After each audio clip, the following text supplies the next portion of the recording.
Can you start off by telling me, please, Rory, more about who Stand With Badgers are and about how you personally got interested in the whole area of animal welfare or animal rights? I can, yeah. So Stand With Badgers is a group I've set up along with Carmel Gormley a few years back. I've been working in with in rescue and rehab of wildlife since I was young. I've done a lot of work with the likes of Kildare Wildlife Rescue and other rescues around the country. Um, the thing that got me into into the welfare side of things was just when I found more and more badgers I was finding in snares, caught up in snares that were set an awful lot of times by government, by Department of Agriculture. And it was constant that was finding these badgers that were in a very bad way with horrendous injuries. So I just kind of felt like I was kind of getting sick of getting one after the other without, but it felt like felt helpless really, like I wasn't able to do anything. So it kind of got me looking into the whole situation around badgers. What were the issues? Why were they being snared? Why was there such a culture against badgers amongst a lot of communities? It turned out after a while, like when I got into it more, I found that it really is from the top down. Like, you know, it's from a government point of view that this culture of blaming badgers for spreading TB, which the science is coming around now to show that they have very, very little effect, if any, on TB numbers. There's a recent paper was done in Ireland showing that badger transmission of TB from badgers to cattle has almost negligible impact on the numbers of TB, and they're gone through the roof. Like, so, that's kind of why we set up Stand Up Badgers. We do a lot of advocating for badgers in different areas. We do stuff like if there's building over badger sets or that kind of stuff, and anything to do with badger protection really is the reason we were set up. And you have a very popular Facebook page, don't you? Yeah, the Facebook page has always done very well. We have the Facebook page is like we do cover the all of Ireland. We cover England, Scotland, and Wales as well. We've an awful lot of members in the UK as well. I feel that an awful lot of the goodness and the good things that are going to happen for our badgers is going to be led by the UK, by people in the UK who are doing research, people such as Tom Langton, who is really looking at this, taking a scientific approach and looking at the legal side of things, and they've had good success in almost stopping all of the culls in the UK because badgers have been shown to not have an effect on TB.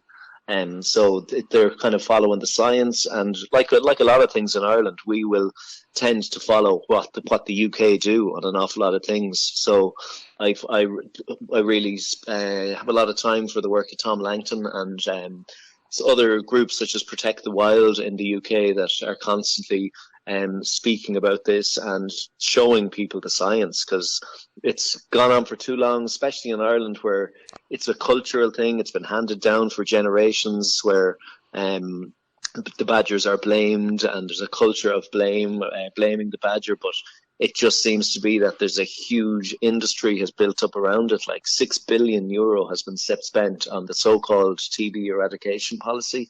Like, if you think of that, break it down, it's like nearly 3 children's hospitals worth of money has been wasted on this, and who's that money going to? The money's going to people that trap the badgers. It's going to vets. It's going to people higher up in the suits in the Department of Agriculture who are pushing these policies. All that money is going to them, whereas nothing is happening to TB numbers, and farmers are losing out non-stop. And the farmers are the ones that are starting to turn around now. And I've really seen a big shift over the last 5 or 10 years where farmers are starting to question, why are we following this policy? Why are we following government advice when it's not making any difference? And when we can see that the science shows that this has nothing to do with the badgers, but there's this big cash cow at the moment that is keep going. The gravy train is keeping going. So an awful lot of the hierarchy, the people in charge, don't want to change it just because of the money, is what it seems to me.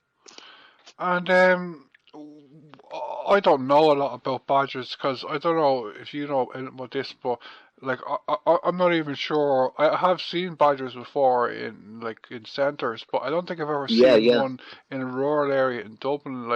I'm not sure if there are any. Probably are, but they seem There to. are there Yeah, go on. there Yeah. are there are badgers around in rural areas and some urban areas in Dublin as well. Like there's plenty of different areas where people would know. An awful lot of times people don't talk about them because when people have badgers in their area, the number one thing they want to do after a while is think, oh, well, we should be protecting these. We shouldn't be telling anybody because you tell somebody about your badgers, they tell somebody else, word spreads. And then all of a sudden, you've got Department of Agriculture out setting snares to catch the badgers. Like 80% of badgers that are trapped have been proven to not have TB. So, like, can we trust the people who are putting forward these policies? You know, even the fact that it shows that that it doesn't affect TB numbers at all if badgers have TB. It has no effect on cattle in the areas. But you make a good point. There's an awful lot of areas. A huge amount of the Irish public have never seen a badger, have never ever seen one in the wild, and there's a lot of there's good reason for that. You know, in throughout Europe, badger numbers are increasing all the time. They are going they're a very very healthy population, but in Ireland, we're an outlier. We have, I think, 60,000 badgers was it around last year were taken. Or no, sorry, overall were taken in the last number of decades. Like that's really, really reducing numbers, and it is leading to localized extinction in some places. Like there's areas of Cork, there's some areas in Dublin as well where you definitely will not find a badger. Like even when you talk, people will.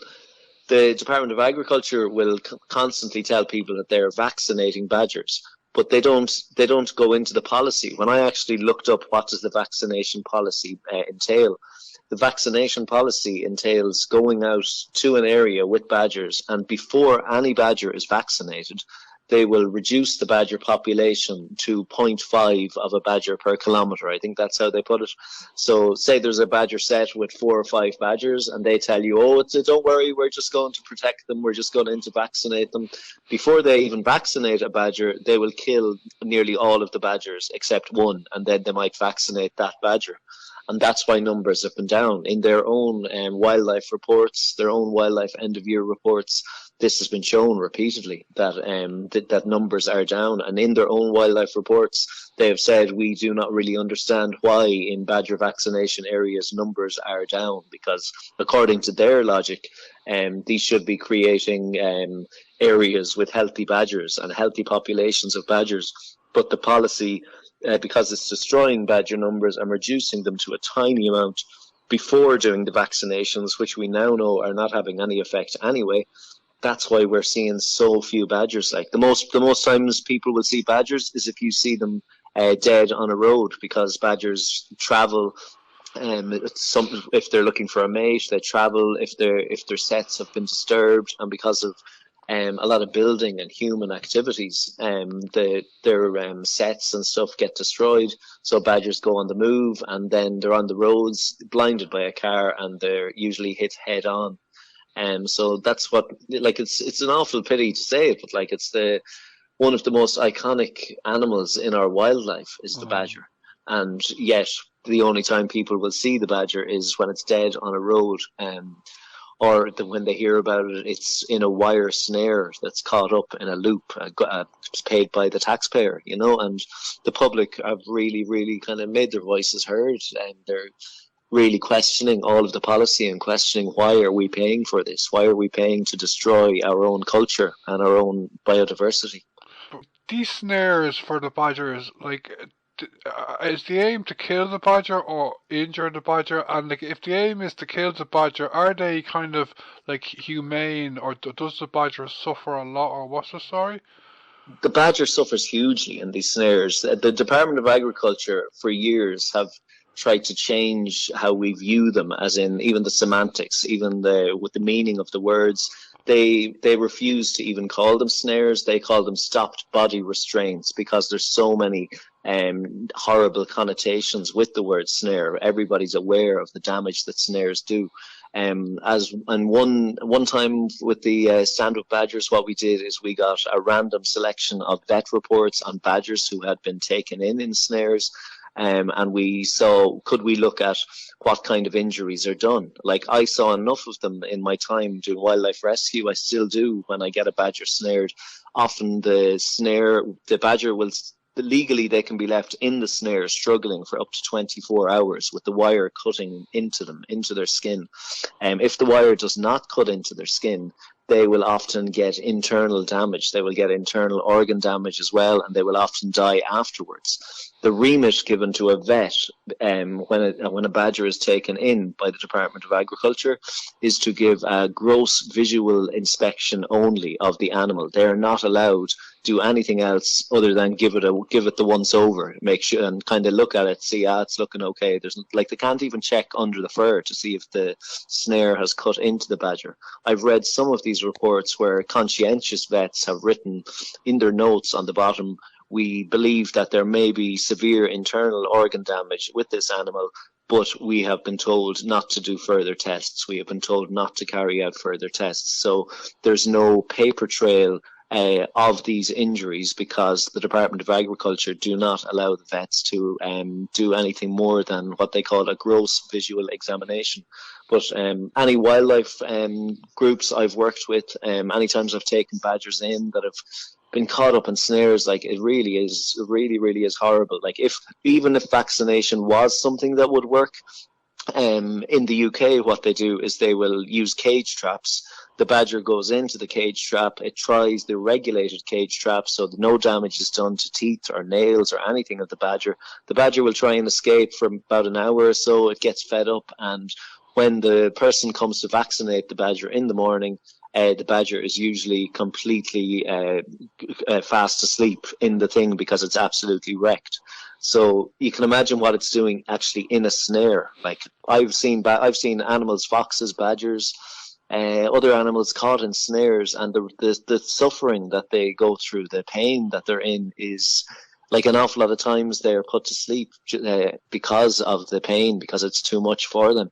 And an animal like a badger would have a very high pain threshold. That's why you often hear of them being exploited in dogfighting and those kind of things, because they can take a lot of pain.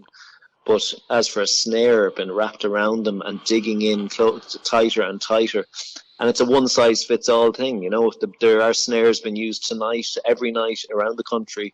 There are snares set, thousands of snares set by the Department of Agriculture, and at this time of year, badgers are giving birth to their young in their sets. So you've got an awful lot of female badgers, pregnant badgers who have just given birth or ones about to give birth, that are caught in snares, and they're going to lose their cubs, whether it be in pregnancy, or if they are cubs that are left to starve because the badger is killed. So when the badger is caught in the snare, generally it's a culling policy, so a nice word for killing. So what the trapper will have to have with them is a shotgun, or a gun to shoot the badger in the head when it's caught in the snare. They do that wherever there's any kind of a TB outbreak amongst cattle in the area, which is like, it's widespread. TB is so widespread, it's all across the country. Like, amongst cattle, you mean, is it? Amongst cattle, yeah. And it's like, if one cow with TB, if their feces is used in, for example, to make slurry, the slurry will then be spread across fields, and all of that slurry is completely contaminated with TB.